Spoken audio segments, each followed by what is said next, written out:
Selamat siang semuanya, sahabat-sahabatku dimanapun berada. Kali ini saya tengah berada di sebuah situs urban legend yang sangat terkenal dengan nama Kedung Gong. Gong itu adalah gamelan tradisional Jawa, guys, yang biasa digunakan untuk campur sari ataupun wayang kulit. Kalau orang Jawa pasti sudah tahu dan mengenalnya, guys. Assalam Media TV. Assalamualaikum warahmatullahi wabarakatuh. Jumpa kembali dengan saya Srianto dari tim Assalam Media TV. Saya ucapkan selamat bergabung bagi teman-teman yang baru menemukan channel Assalam Media TV. Dan tak lupa saya ucapkan terima kasih yang banyak kepada teman-teman yang sudah mensupport channel Assalam Media TV dengan klik like, subscribe, dan komentarnya. Salam sehat, salam bahagia, dan salam berkelimpahan. Semoga rezeki kalian, teman-temanku, mengalir bagaikan air yang tanpa batas. Dan bagi sahabat-sahabatku yang belum mensupport channel ini, silahkan sempatkan waktu beberapa detik saja untuk mendukung channel Assalam Media TV dengan klik like, subscribe, dan silahkan berkomentar apabila ada yang mau dikomentari. Langsung kita menuju ke titik spot urban legend Kedung Gong. Assalam Media TV. Sewaktu saya masih duduk di sekolah dasar kelas 3 SD, guys, yang mana waktu itu saya sering sekali melihat orang yang sedang membawa gamelan Jawa, guys, atau yang biasa disebut dengan nama gong. Dan ketika ditanya orang, katanya itu dari Kedung Gong. Dan yang dinamakan Kedung Gong itu disinilah, guys, tempatnya. Tempatnya bukan suatu tempat istimewa karena di sini itu adalah bantaran sungai dari gunung, guys. Dan tempat ini menjadi tempat spesial karena tempat ini menjadi salah satu tempat peminjaman gamelan gaib dari bangsa dunia lain, guys, yang ada di daerah ini. Dan yang luar biasa, peminjaman gong gaib dari bangsa jin yang ada di sini itu, guys, tanpa tumbal dan tanpa syarat yang neko-neko, alias diberikan peminjaman itu secara gratis dan cuma-cuma saja.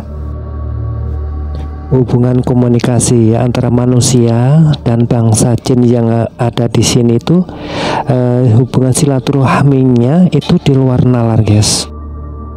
Bangsa jin yang ada di sini dengan manusia itu seperti saudara. Jadi mereka saling menghormati, saling menghargai, dan saling membantu. Dan hal ini tidak pernah terjadi di tempat lain kecuali hanya di sini, guys. Disinilah tempatnya, tempat peminjaman gamelan gaib itu.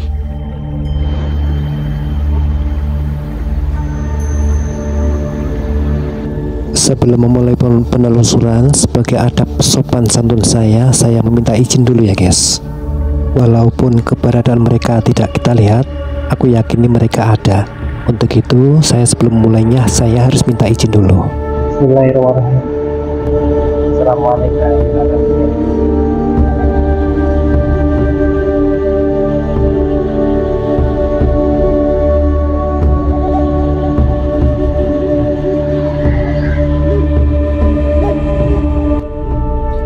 Dan disinilah guys, ini tempatnya hanya sebuah bantaran sungai yang mengalir dengan bebatuan padas guys.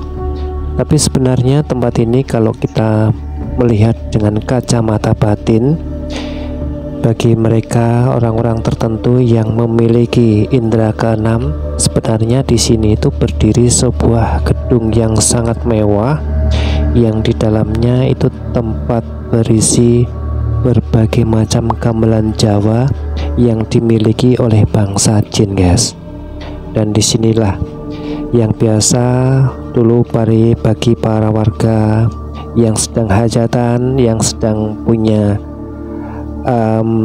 pernikahan ataupun khitanan, yang hendak menggunakan macam gamelan ataupun hiburan, dan di sini biasanya sebagai tempat ritual untuk peminjaman gongnya guys. Gong itu adalah gamelan tradisional Jawa yang biasanya digunakan untuk mengiringi semacam campur sari, ketoprak, lodruk, dan kerawitan, dan yang lain-lainnya tersebut guys. Dan disinilah urban legend yang pernah saya dengar. Di sini dikenal dengan sebutan nama Kedung Gong atau tempat penyimpanan gong. Dan di sini pula warga penduduk di sekitar sini biasa menggunakan jasa peminjaman gaib dari bangsa jin, dan di sini yang tempat selalu mereka melakukan ritual peminjaman gong tersebut.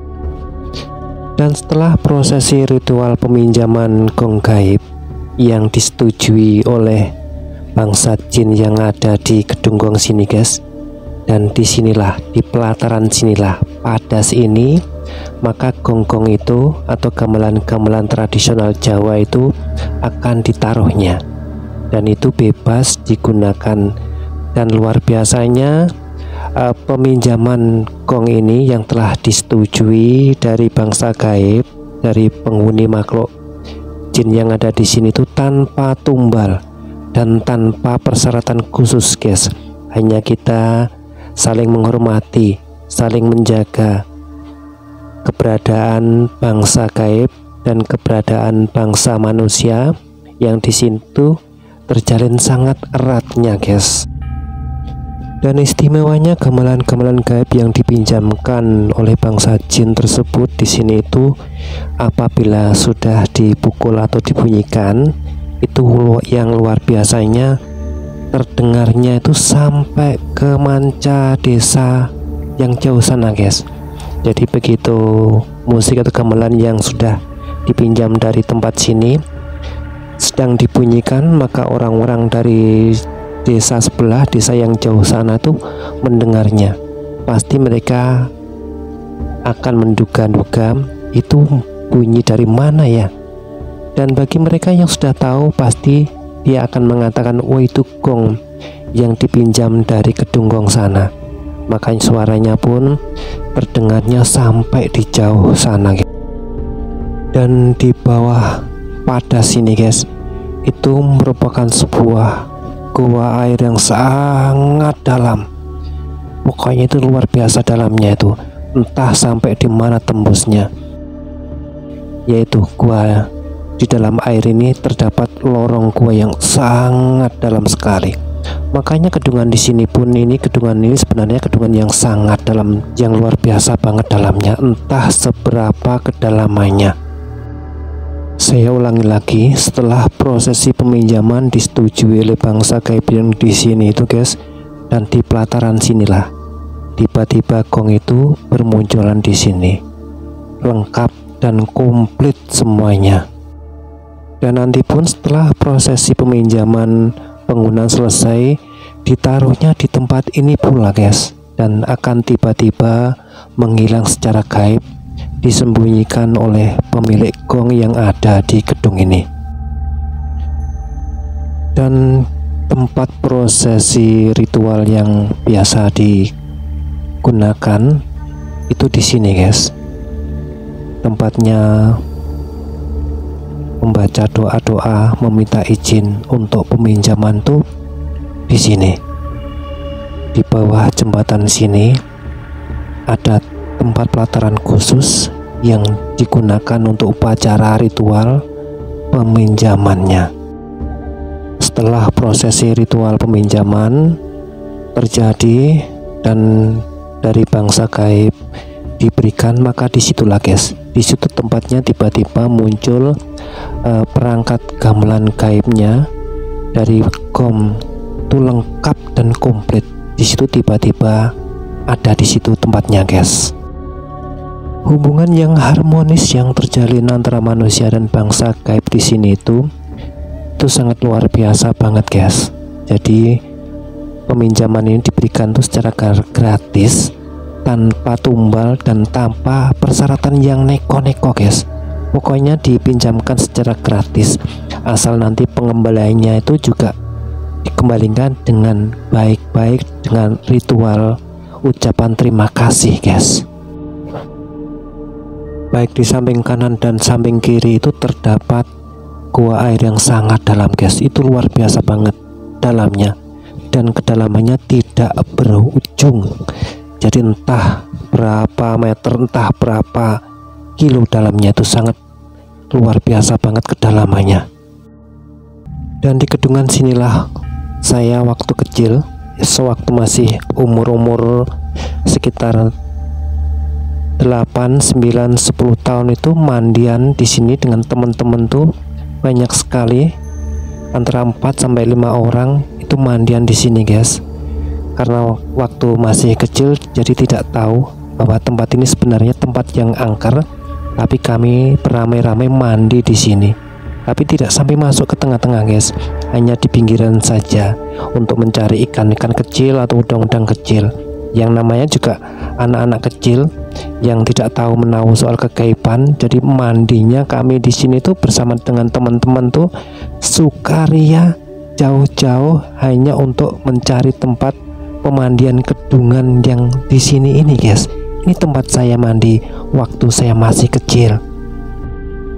Padahal di sini tuh sebuah kerajaan atau desa gaib yang sangat besar sekali, dan kami tidak tahu menahu soal itu karena masih anak-anak. Jadi main mandian di sini sangat tenang sekali dan sangat menyenangkan sekali, apalagi dengan teman-teman rame-rame itu, guys. Di sini itu hanya gudang atau komplek penyimpanan gamelannya, guys. Dan nanti saya akan ajak teman-teman untuk saya tunjukkan di mana perkampungan yang sebenarnya, yang di situ penduduknya itu sangat kaya raya. Tidak sedikit orang yang di situ diperlihatkan harta kekayaan mereka, emas, permata itu ditaruhnya. Karena itu punyanya bangsa-bangsa dari kaum gaib, jadi tidak ada yang mengambilnya. Hanya mereka menunjukkan eksistensinya bahwa disinilah tempat kami berada, disinilah kampung kami berada. Nanti kita akan telusuri ke sana, guys. Dan di gedungan ini, guys, di sini tuh ada rajanya lele. Kalau orang Jawa menyebutnya itu lele truno, guys. Jadi lele truno ini adalah ratunya atau rajanya lele yang di luar nalar, karena raja atau ratunya lele yang saya sebut lele truno itu mereka tidak mempunyai daging, guys. Mereka hanya terdiri kepala dan kerangka duri-durinya saja. Namun itu panjangnya sekitaran 1 meteran. Jadi bisa dibayangkan kalau kita melihat rajanya lele gaib yang namanya lele truno itu sangat mengerikan dan menakutkan, dan itu ada di sini, guys. Makanya di sini bagi orang-orang atau pencari ikan yang biasanya nyetrum ikan di malam hari itu, guys, atau di siang hari atau di pagi hari, mereka begitu memasuki gedung ini dia tidak mau ngambil ikan di sini guys, atau menyetrumnya di sini. Mereka pasti sudah mengetahui bahwa di sini memang banyak ikannya, cuman mereka tidak akan berani mengambil ikan atau menyetrum ikan di gedung ini. Kebanyakan para pencari ikan yang suka nyetrum-nyetrum itu sudah tahu tempat ini, karena tempat ini memang bukan tempat biasa. Tempat ini menjadi tempat hunian bagi bangsa gaib. Walaupun kelihatannya ikannya banyak sekali, namun para pencari ikan tuh kalau di sini tuh mereka langsung melompat, langsung naik ke atasnya sana. Tidak mengambil di sini, tapi mengambil di atasnya gedungan sini. Itulah para pencari ikan sudah mengetahui semuanya tentang hal-hal yang ada di sini tuh guys. Dan sampai sekarang kegaiban tuh yang masih dirasakan bisa dilihat dengan nyata apabila terjadi banjir guys. Banjir yang dari atas tuh biasanya kan membawa material batu dan lain-lainnya, dan kayu dan lain-lainnya itu ya guys. Tapi begitu melewati gedungan ini, batu tuh seperti tiba-tiba berada di bawahnya sini guys, tidak masuk ke dalam gedungan sini. Jadi gedungan di sini itu tetap bersih, tetap rapi, tanpa ada batu. Sebenarnya kalau kita perhatikan secara nalar, harusnya material batu yang dari atas yang dibawa oleh banjir itu memenuhi gedungan sini. Tapi aneh bin ajaib dan nyata sekali, batu itu tahu-tahu sudah berada di bawah gedungan sini. Jadi batu itu tidak menumpuk di dalam gedungan, tapi seperti dialihkan di bawahnya sini guys.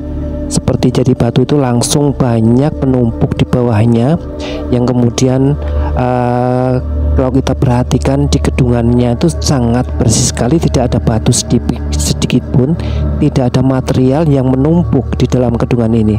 Gedungan ini tetap dalam keadaan dalam, dan batunya dari material banjir yang di bawah itu tiba-tiba sudah berada di bawah gedungan ini. Oke guys, di sini tadi sudah saya sebutkan bahwa di sini tuh hanyalah sebuah gudangnya, bukan perkampungannya. Dan untuk season yang keduanya saya akan bawa ke teman-teman untuk menelusuri di mana, dan akan saya tunjukkan tempatnya yang kampungan yang sebenarnya, yang tidak sedikit orang yang melihat perhiasan dan yang semacamnya itu ditaruhnya begitu saja di dalam semak-semak guys, karena di situ merupakan sebuah perkampungan orang-orang yang kaya.